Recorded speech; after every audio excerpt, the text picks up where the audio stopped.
Nuestro tema esta mañana se titula Toma de decisiones en situaciones difíciles.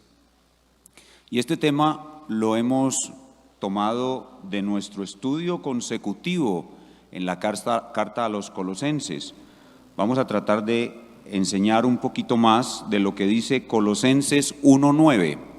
Vayamos allá, por favor, a Colosenses 1:9 y leemos. Así dice el Señor: por lo cual también nosotros, desde el día que lo oímos, no cesamos de orar por vosotros y de pedir que seáis llenos del conocimiento de su voluntad en toda sabiduría e inteligencia espiritual.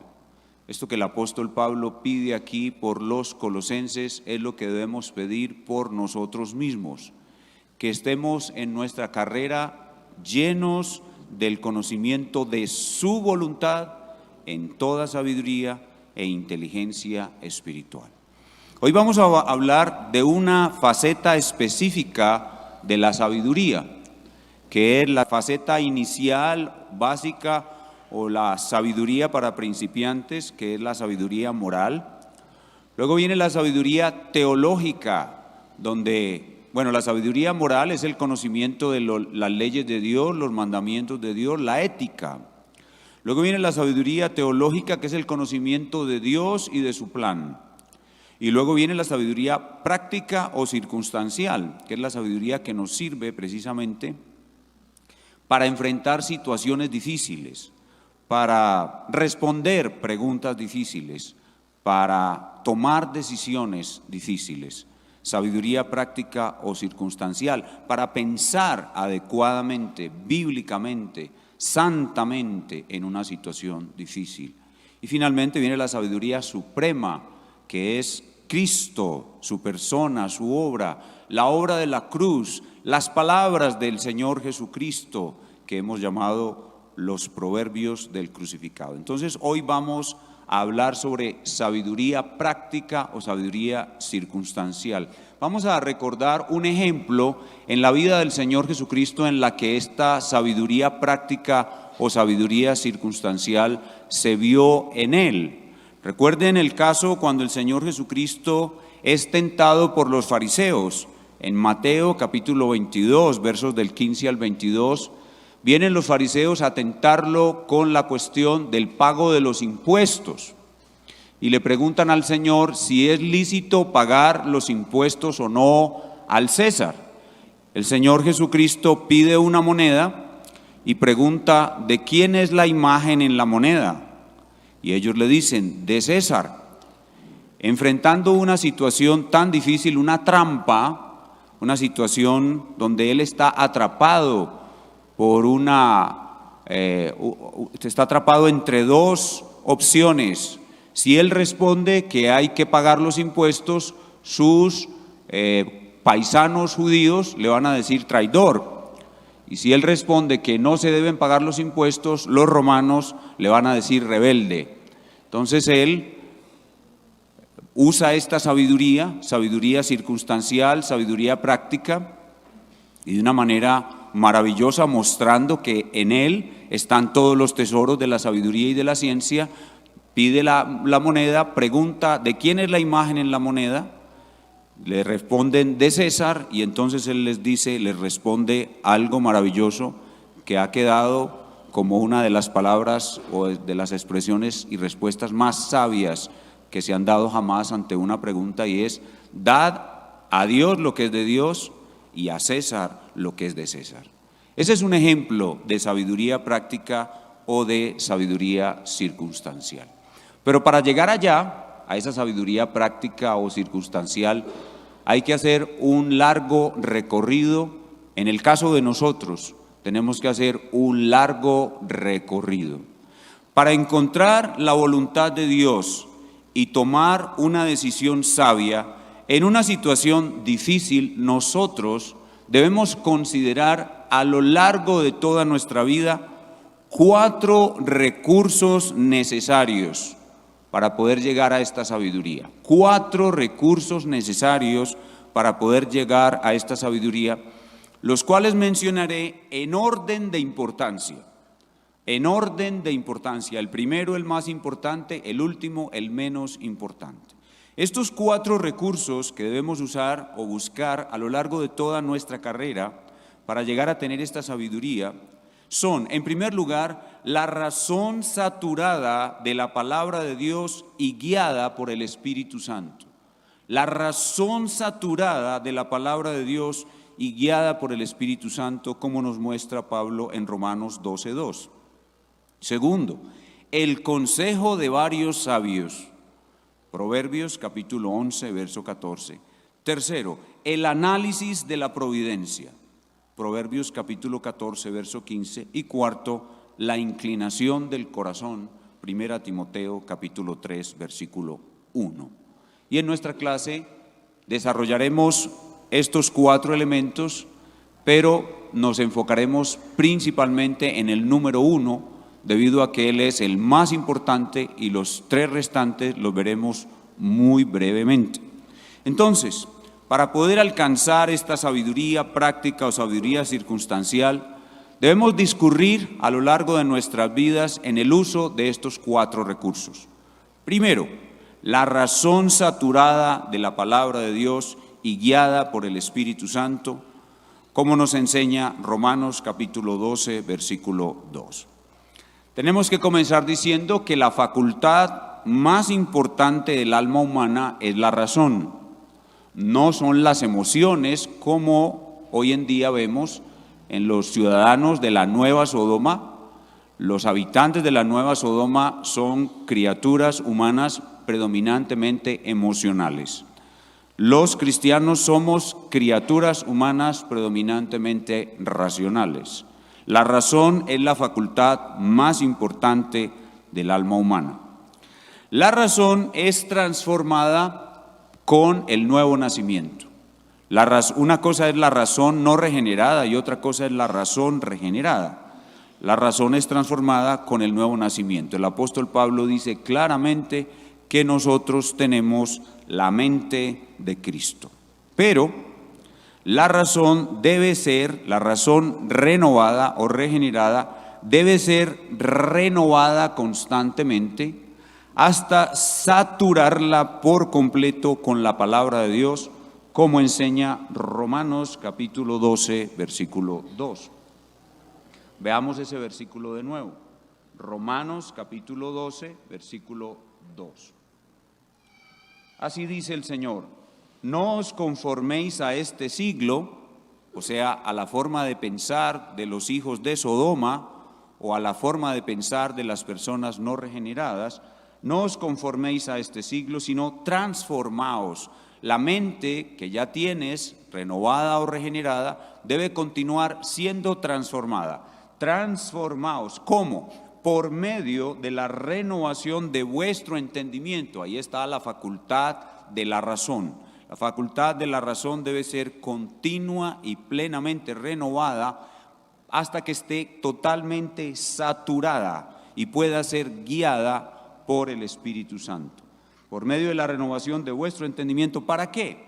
Para que comprobéis cuál sea la buena voluntad de Dios, agradable y perfecta. Una razón regenerada que ha sido renovada y saturada por la palabra de Dios, verifica, se da cuenta que los mandamientos de Dios son buenos, son agradables, son perfectos, son como Dios es. Dios es bueno, su ser es placentero, agradable, bendito, su ser es perfecto. Luego sus mandamientos son perfectos y eso le genera a esta razón renovada un deleite en obedecer. Pero esta razón así renovada, así saturada por la palabra de Dios, está lista para recibir el conocimiento de la voluntad de Dios y encontrar la voluntad de Dios aún en la situación más difícil.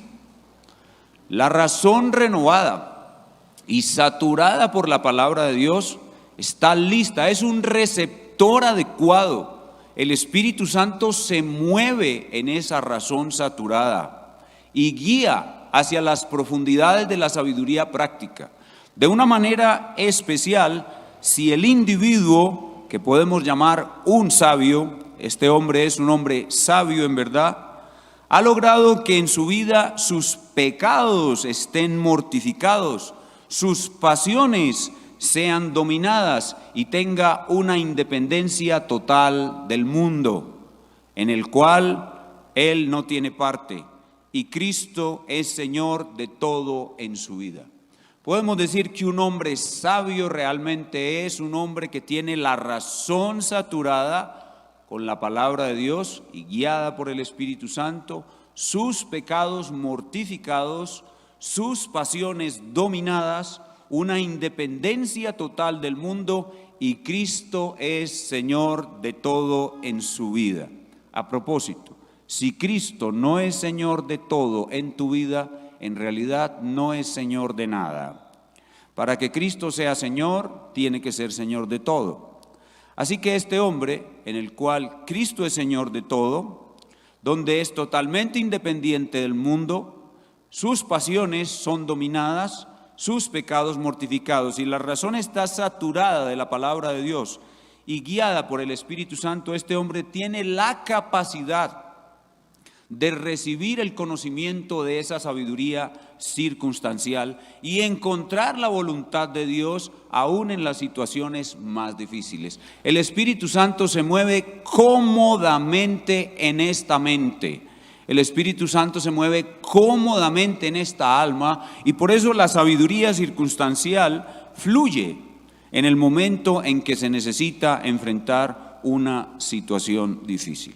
Y esto nos muestra cómo en nuestra carrera como cristianos es absolutamente indispensable dedicarnos al estudio profundo de la Escritura a fin de que la Escritura sature nuestra alma por completo. No es como algunos cristianos en su inmadurez creen que pueden hacer, que es abrir la Biblia al azar y en donde salga a leer para ver si Dios les da la solución al problema. No es abrir la Biblia al azar, es un esfuerzo disciplinado de uso de la razón, de estudio de las Escrituras, de leer las Escrituras cada año y meditar cada vez más profundamente en ellas y conocerlas a ellas más profundamente a ellas, y ellas también te conocerán a ti. La Biblia es un libro vivo. La Biblia es un libro que no solamente nosotros lo interpretamos por el Espíritu Santo, sino que la Biblia es un libro que también nos interpreta a nosotros. Ella nos interpreta a nosotros y nosotros la interpretamos a ella. Nosotros debemos procurar dominarla a ella y ella nos va a dominar a nosotros. Y eso es un hombre sabio. Un hombre sabio es un hombre que ha ocupado gran cantidad de tiempo de su vida en ser dominado por la palabra de Dios. En un hombre así, el Espíritu Santo se mueve cómodamente, y en cualquier circunstancia difícil lo lleva, lo conduce en sus razonamientos a encontrar lo que necesita para solucionar esa situación. Y esa mente, así saturada, así preparada por Dios, tiene tres elementos principales que la ocupan, tres elementos principales de la palabra de Dios que la ocupan y que el Espíritu Santo usa, guía y mueve sabiamente dentro de esa mente para que el creyente vea la relación que existe entre esa porción escritural y la situación difícil que está enfrentando. El creyente sabio, así formado, cuenta con tres elementos en su mente. Su mente es como una biblioteca, su mente es como una computadora, si se quiere, que está llena de toda la palabra de Dios, pero básicamente tiene tres elementos que son los que el Espíritu Santo mueve, le hace recordar y le hace asociar para poder solucionar el problema que está enfrentando. Esos tres elementos son, en primer lugar, los mandamientos bíblicos. Son en segundo lugar los principios bíblicos y son en tercer lugar los ejemplos o ilustraciones bíblicas. Esos mandamientos bíblicos están ahí grabados. Esos principios bíblicos están ahí grabados y esos ejemplos bíblicos están ahí grabados. Y aquí tenemos a este hombre santo enfrentando esta situación en oración y pidiendo la ayuda del Espíritu Santo para tomar una decisión correcta o dar una respuesta correcta. Y el Espíritu Santo se mueve cómodamente, gustosamente en esta mente y hace que él pueda asociar mandatos, principios y ejemplos de la Biblia con la situación difícil que está viviendo y lo enruta para que pueda diseñar la estrategia para tener una solución o dar una respuesta en esa situación difícil. Veamos estos tres elementos que dominan la mente del hombre sabio. Primero, los mandamientos de la Biblia, sus mandamientos.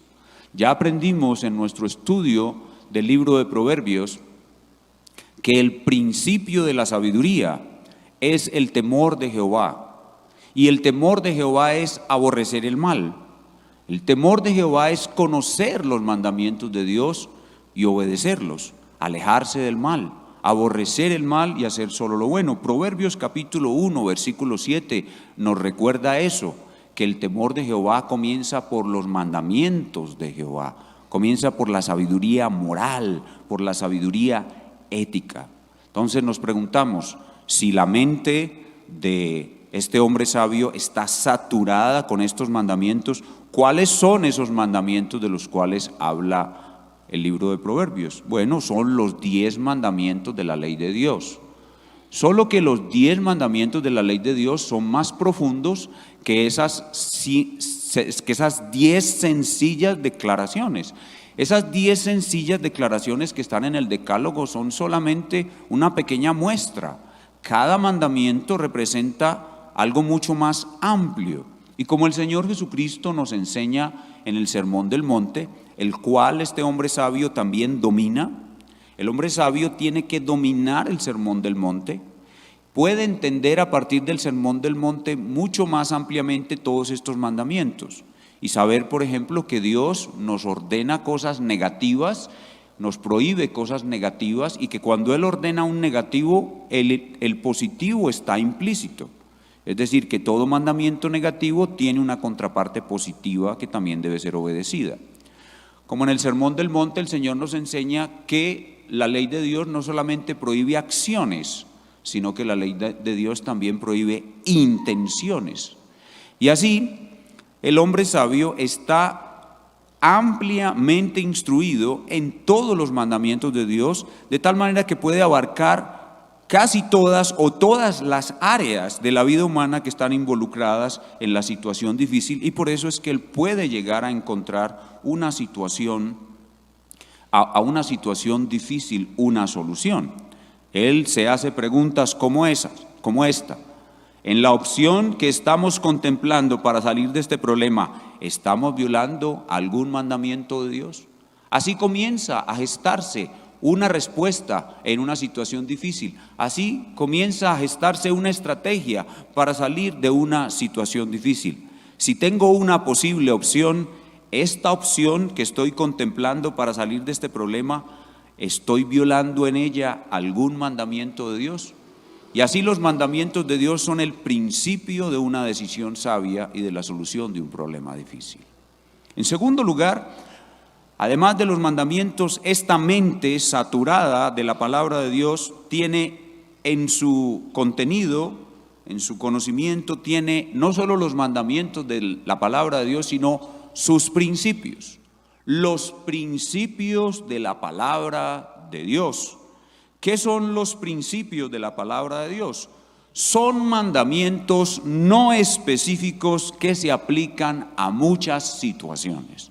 Los mandamientos son específicos, los principios no son específicos. Los mandamientos señalan situaciones específicas, los principios no. Los principios son generales y pueden ser aplicados a muchas situaciones.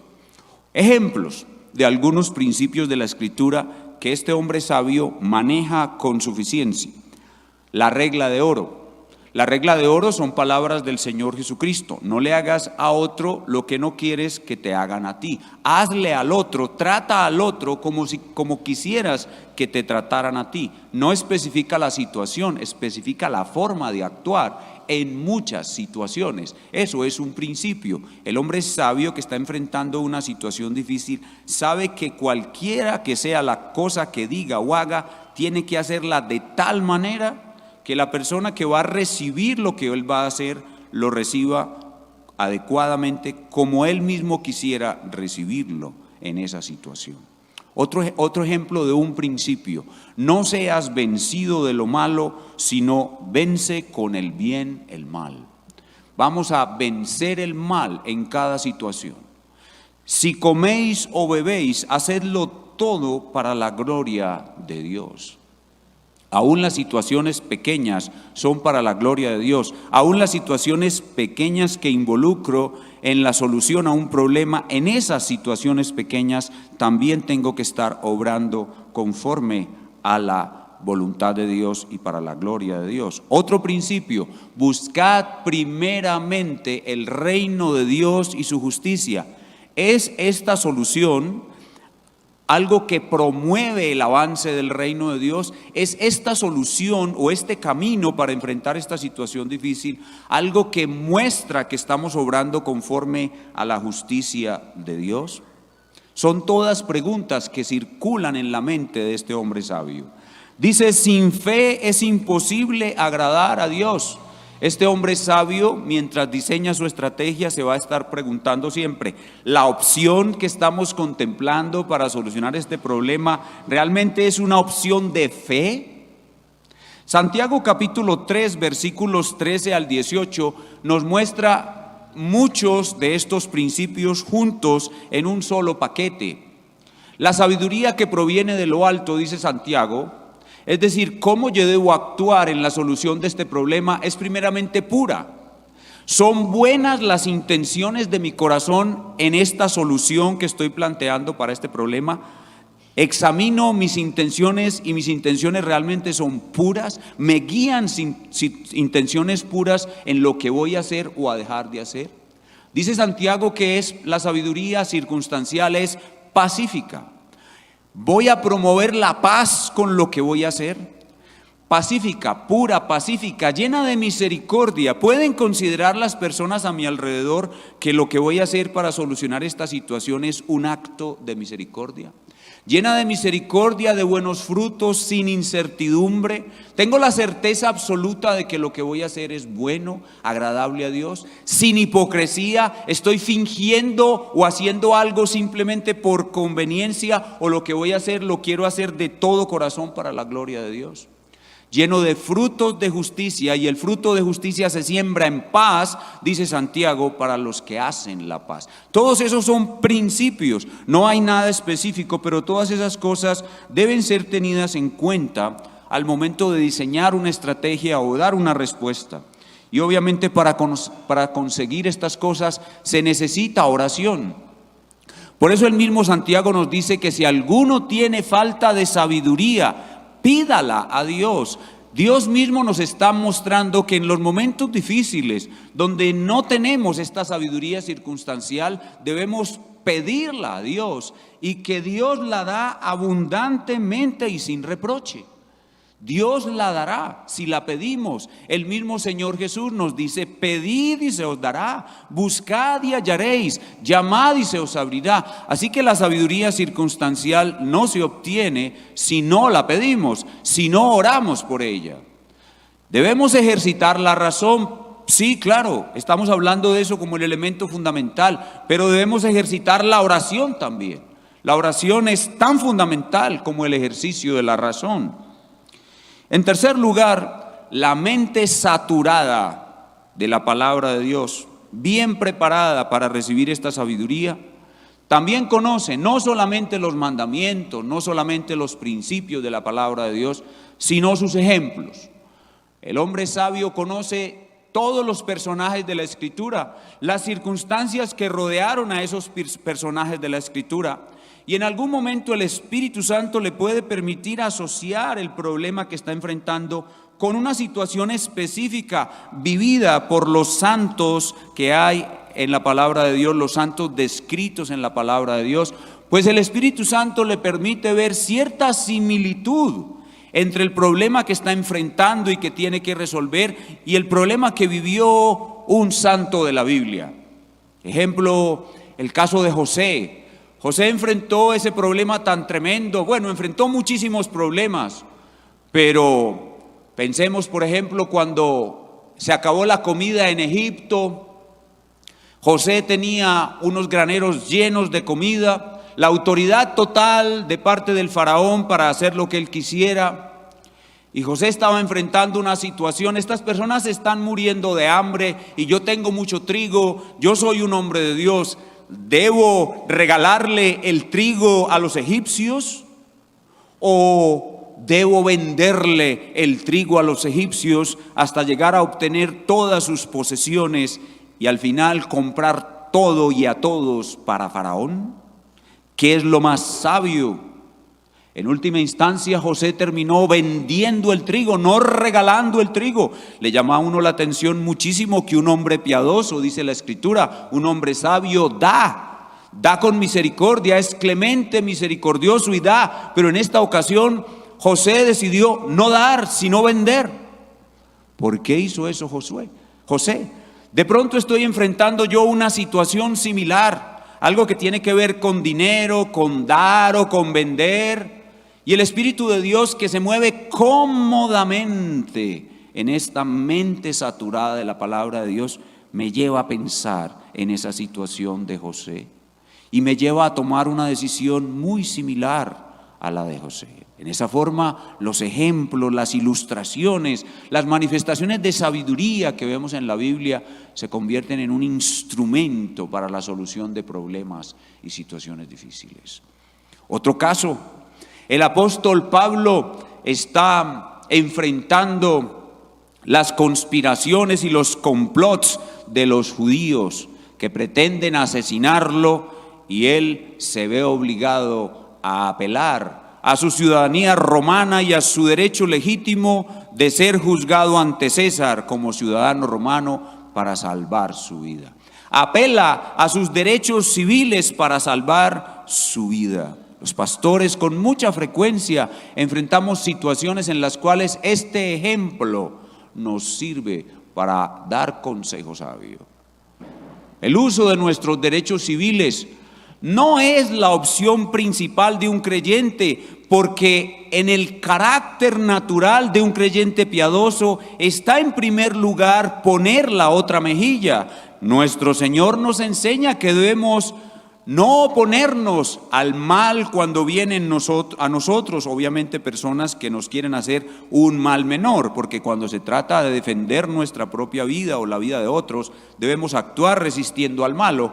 Pero el Señor nos dice que en vez de resistir al malo en estas situaciones menores, pongamos la otra mejilla. Así que el carácter natural de un cristiano no es hacer uso de sus derechos civiles, pero vaya, qué situación difícil la que estás enfrentando, mi hermano. Yo creo que lo que hizo el apóstol Pablo al hacer uso de sus derechos civiles nos da un buen ejemplo de que en esta situación tú debes usar tus derechos civiles y defenderte y tal vez poner una demanda para que tus bienes, tu buen nombre o tu salud sean protegidos. La sabiduría viene de ese análisis. El Espíritu Santo guía a este hombre cuya mente es una morada confortable para él, lo guía a asociar estos mandamientos, estos principios, estos ejemplos con la situación difícil que está viviendo, y lo guía a razonar y encontrar una solución adecuada o a dar una respuesta adecuada. Y vuelvo y repito, esto no puede hacerse sin oración. De nuevo, Santiago 1:5, si alguno tiene falta de sabiduría, pídala a Dios. Todo este uso de la razón requiere oración, ayuno y dependencia del Espíritu Santo. Este es el primer elemento de nuestra clase en el día de hoy. ¿Cómo llegamos a tener sabiduría circunstancial o práctica para resolver situaciones difíciles o responder cosas difíciles?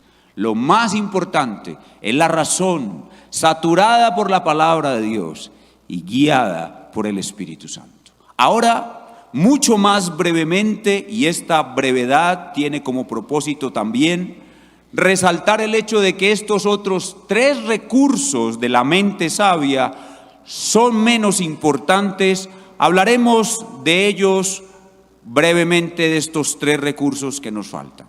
El segundo recurso que tenemos es una extensión del primero.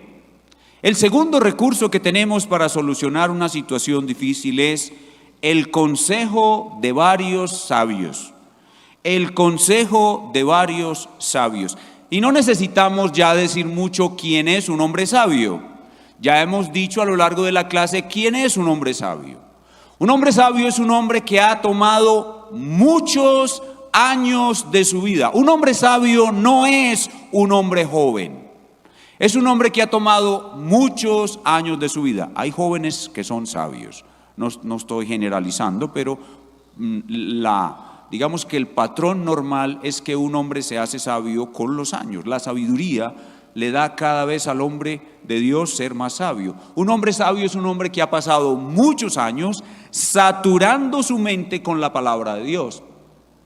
Y ha aprendido y ha estado guiado por el Espíritu Santo en su mente saturada de mandamientos, principios y ejemplos de la palabra de Dios. Ese hombre sabio es un hombre que ha mortificado todos sus pecados y ha vivido con sus pecados mortificados por muchos años. Es un hombre que ha dominado sus pasiones por muchos años. Es un hombre que está independizado del mundo, que cuando tiene una aflicción no busca consuelo en las criaturas, busca consuelo solo en el Creador. Es un hombre en el cual Cristo es Señor de todo, porque él sabe que si Cristo no es Señor de todo, entonces Cristo no es Señor de nada. Ese es un hombre sabio. Entonces, el recurso que contamos para encontrar respuestas o soluciones a situaciones difíciles, en segundo lugar, es el consejo de varios sabios, no de un sabio, sino de varios sabios, como nos dice la Escritura Sagrada en Proverbios capítulo 11, versículo 14. Dice la Sagrada Escritura: donde no hay dirección sabia, caerá el pueblo, mas en la multitud de consejeros hay seguridad. Así que el segundo recurso que tenemos para solucionar una situación difícil es consultar a varios sabios, escuchar la opinión de muchos sabios. Todos nosotros debemos convertirnos en hombres sabios. Pasando el tiempo, la iglesia de Cristo debe estar llena de hombres y mujeres sabias. Y por tal razón tenemos a nuestro alrededor ese tipo de hombres. Y nosotros mismos llegamos a convertirnos en ese tipo de hombres. Y el Señor en su gracia nos hará enfrentar a situaciones muy difíciles en las que nuestro propio concepto tiene que ser acompañado por el concepto de hombres y mujeres sabias. En tercer lugar, el tercer recurso que tenemos para solucionar una situación difícil es el análisis de la providencia.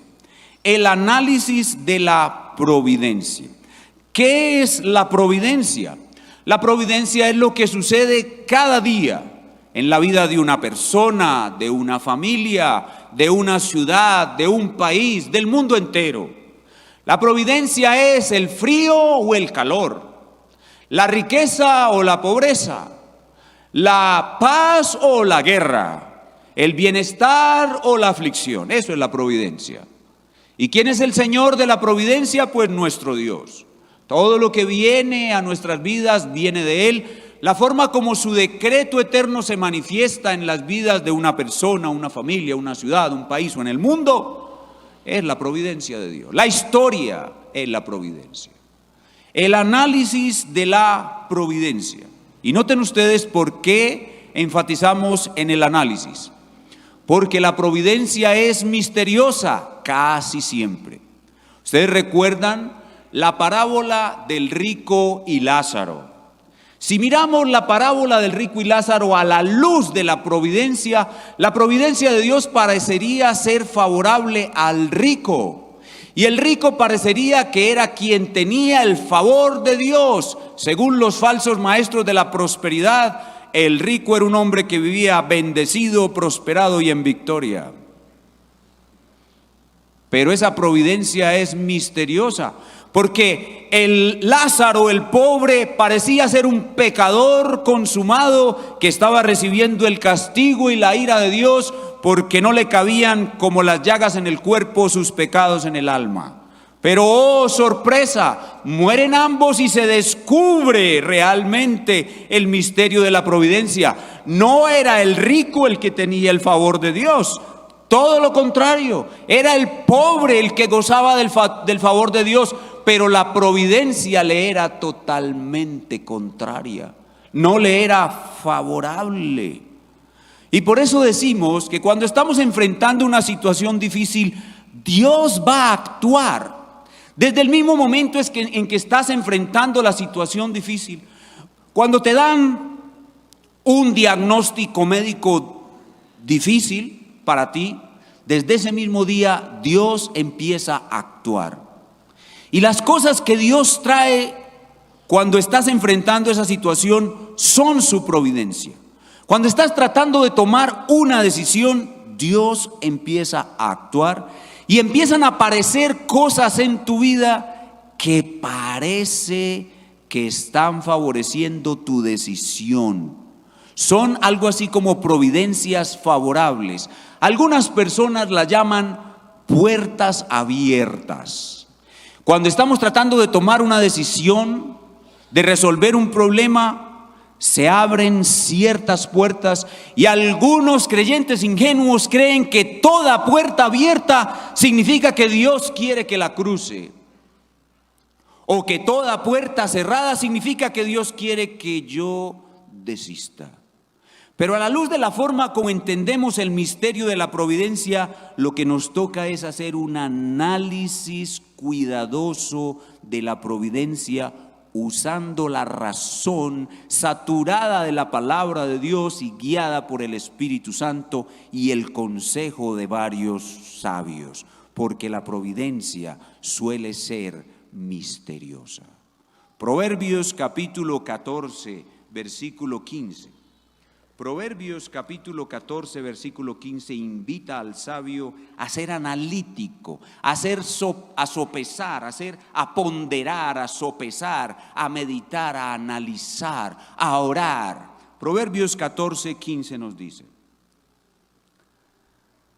el simple todo lo cree, mas el avisado o sabio o prudente mira bien sus pasos. Así pues que la providencia, en cierta forma, podría ser una puerta abierta, pero debemos analizarla con cuidado, con nuestra razón y con la razón de los sabios.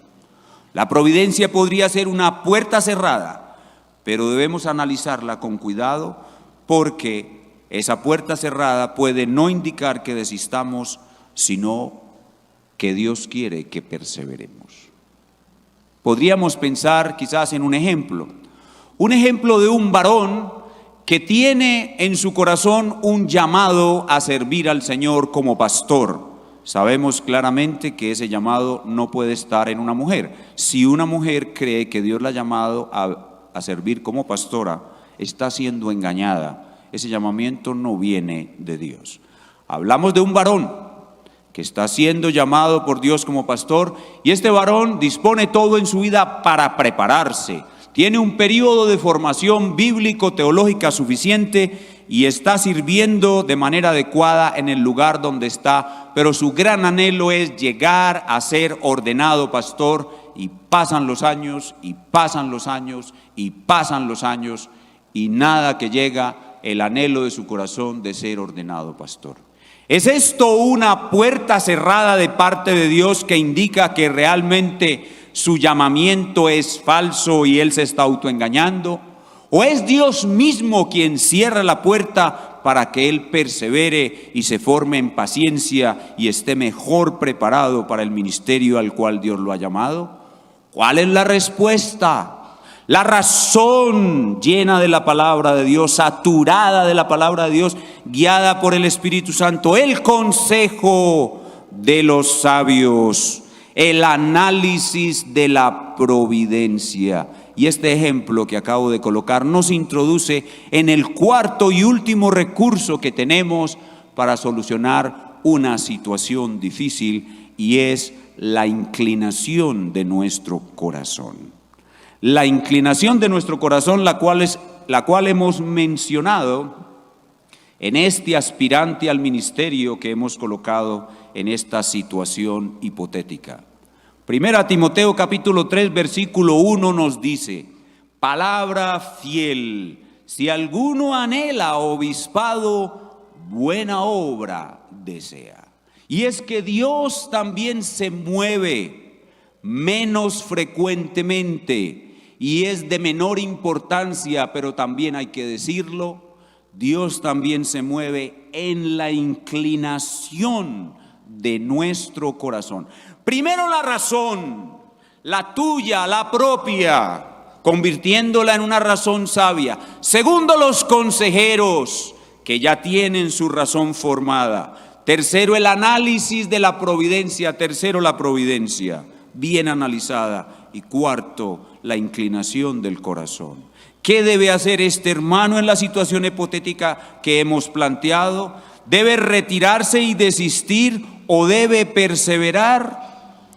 Dios también nos guía por la inclinación de nuestro corazón. Este hermano debe perseverar, debe considerar que su llamamiento es legítimo, viene de Dios, y esperar y perseverar hasta que Dios lo coloque en el santo ministerio. Que invoque a Cristo su Señor, que suplique al Espíritu Santo la guía, la perseverancia y la paciencia, y espere pacientemente hasta que su Señor lo coloque, porque sin duda, si su llamado es legítimo y genuino, si los sabios le dicen que él tiene el perfil de un pastor, debe esperar, debe continuar esperando y debe confiar que el Señor que lo llamó en su tiempo lo colocará, porque él nunca ha tomado una decisión que no sea sabia y nunca ha incumplido su palabra. El Señor Jesucristo es el sabio entre los sabios, y como dice la Escritura en Colosenses 2:3, en Él habitan todos los tesoros de la sabiduría y de la ciencia. Habrán algunas situaciones muy difíciles, puestas por Él en nuestras vidas, que sencillamente para nosotros no tienen solución. Y solo debemos, con fe, obediencia a todos sus mandamientos y paciencia, esperar que de Él venga la misericordia para sacarnos de esa situación, porque no hay sabiduría posible para solucionarla. Esa es la realidad de nuestras vidas, que muchas veces vamos a estar en ese tipo de situaciones en las cuales solo podremos esperar con fe, obediencia y paciencia hasta que Cristo, sabio entre los sabios, nos saque de esa situación de una manera o de la otra, porque la sabiduría circunstancial no será para nosotros, será solo para Él, y la decisión y salvación vendrán solamente de Él. Pensemos nuevamente en la situación con la que iniciamos nuestra clase. Jesús ante los fariseos siendo tentado en la cuestión del tributo. ¿Es lícito pagar el impuesto al César, sí o no? ¿Cuánto tiempo tuvo nuestro Señor para pensar y para dar una respuesta? Muy poco tiempo. Cuando fue acosado ante tal pregunta, es muy posible que él haya pensado, el Espíritu de Dios haya guiado su mente a la moneda con la que pagan el tributo, a darse cuenta que la moneda está marcada con la imagen del César. Y recordar Génesis capítulo 1, versículo 26, el Espíritu Santo pudo haber movido su mente a pensar en Génesis 1, 26, donde dice que el hombre fue creado a la imagen de Dios y por tanto el hombre debe obediencia a Dios como su imagen, debe pagarle toda obediencia a Dios como su imagen. Y esa imagen en la moneda le hizo pensar en la autoridad que Dios concede a todos los superiores. ¿Cuál mandamiento de la ley de Dios es el que nos enseña que nosotros debemos sujetarnos a todas las autoridades superiores? Cuando el Señor Jesús enfrentó este problema, no se había escrito Romanos 13:1. Así que, ¿cuál versículo del Antiguo Testamento el Espíritu Santo llevó a la mente del Señor? Probablemente para solucionar la segunda parte del problema. Porque recuerden que este problema tiene dos aristas. Una es, debo librarme de la acusación de traidor. Con Génesis 1:26 me voy a librar de la acusación de traidor, pero ahora debo librarme de la acusación de rebelde. ¿Cómo llego a que estos insensatos queden humillados sabiendo que de parte de Dios deben obedecer su autoridad? ¿Cuál versículo de la Escritura? ¿Cuál mandamiento de la ley llevó el Espíritu Santo en la mente santa de nuestro Señor para resolver esa parte del dilema? El que menos nosotros pensaríamos: honra a tu padre y a tu madre. Éxodo capítulo 20, versículo 12. ¿Por qué? Porque ese es el mandamiento del cual Dios nos exige a todos, a partir de ese mandamiento, que obedezcamos a todas las autoridades superiores, incluido el pago de los impuestos. Entonces, con Génesis 1:26, ustedes son la imagen de Dios, entonces obedezcan a Dios, hipócritas y malvados. Y con esa respuesta, dada a Dios lo que es de Dios, los humilla y les quita su ímpetu. Y luego les dice, basado en Éxodo capítulo 20, versículo 12, pero Dios también ha ordenado que nos sometamos a la autoridad. Y si la autoridad nos exige el pago de impuestos, entonces dad a César lo que es del César. Y me he librado de ser acusado de traidor y de rebelde. Gloria sea dada a nuestro Señor Jesucristo. ¿Quién es sabio como Él? ¿No es Él la fuente de toda sabiduría?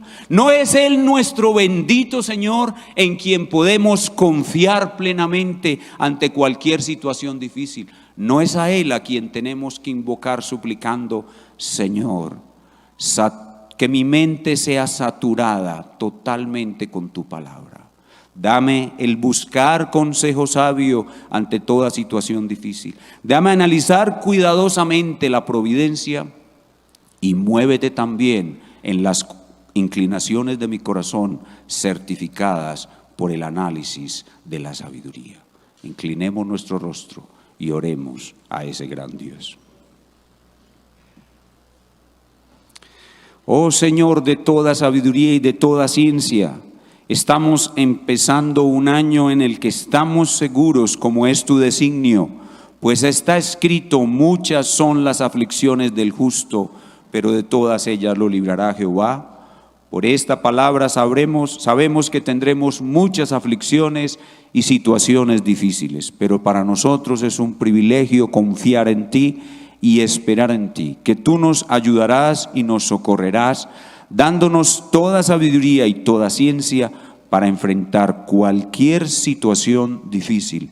Y con cuidado utilizaremos todo recurso puesto a nuestra disposición. Danos el obedecerte y hacer tu voluntad en todo, con toda sabiduría e inteligencia espiritual. Te lo suplicamos en el nombre de Cristo. Amén.